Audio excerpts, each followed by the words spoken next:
But now you've got some gold accents. Might look amazing. Maybe it's just overly complex. Compared to now, you'll see there's a nice animation, which is what it is, what it solves, the problem it solves. So there are two things you need to know about designing a good pricing page, and that is, today I'm shipping some new UI updates to my app.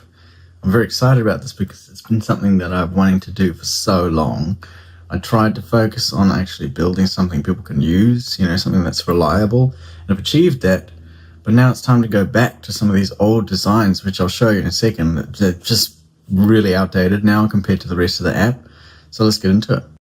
So here's a quick look at the old design. This is what your client would see, if they're reviewing your video.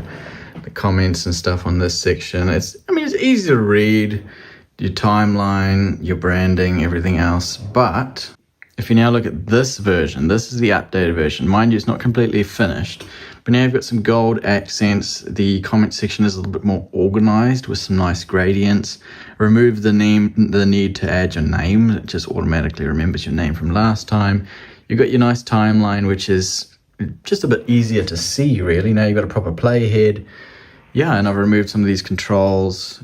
Bit of a glow around the outside. It's just overall better.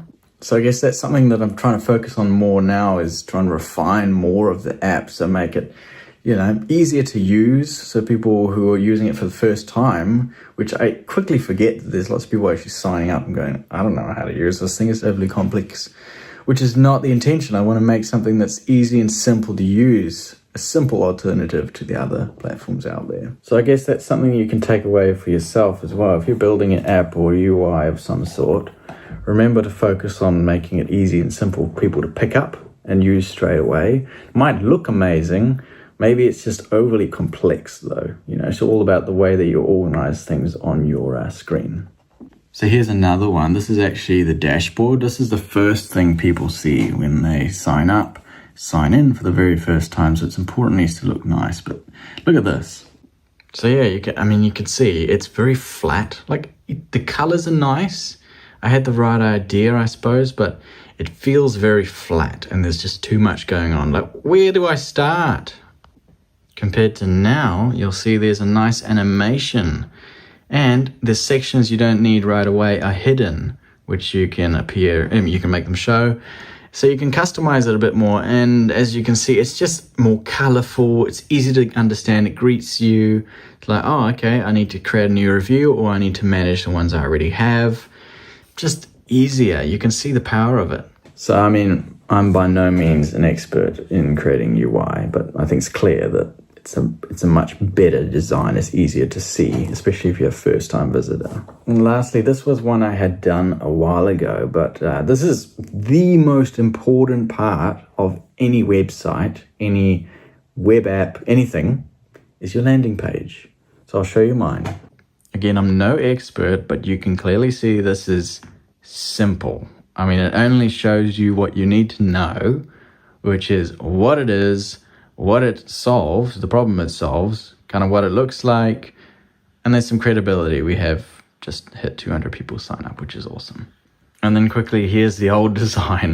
This was the first time when I built it, and there's too much, it's clear. There's just too much going on. Something else that I learned, I guess the hard way, was don't overcomplicate things. So when I first started building this platform, I was like, oh, what are all the features that I could possibly add that, to solve every problem imaginable with video review?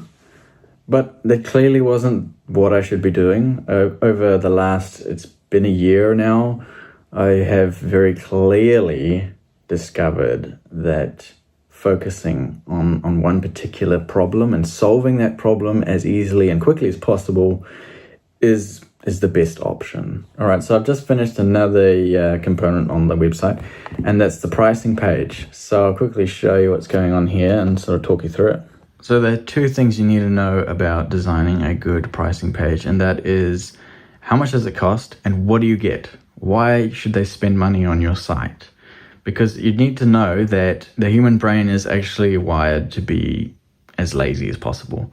And that doesn't mean dumb, it just means that it needs to save as much energy, and that's just a default human nature. So you need to lay it out for them, for anyone who's visiting your website. That being said, some people will want to understand exactly what they're getting. So I've got a little compare all features, which breaks it down exactly what you're getting, as you can see. And that's also important, but most important is keep it simple, like I've already said a few times. So that's all I have time for today, but I've got some more stuff I'd love to share with you. So follow the journey. Maybe you're building something yourself, or you just want to follow along. You know, you're curious where this app's going to go. I think it has a very bright future, and I'm very passionate about it.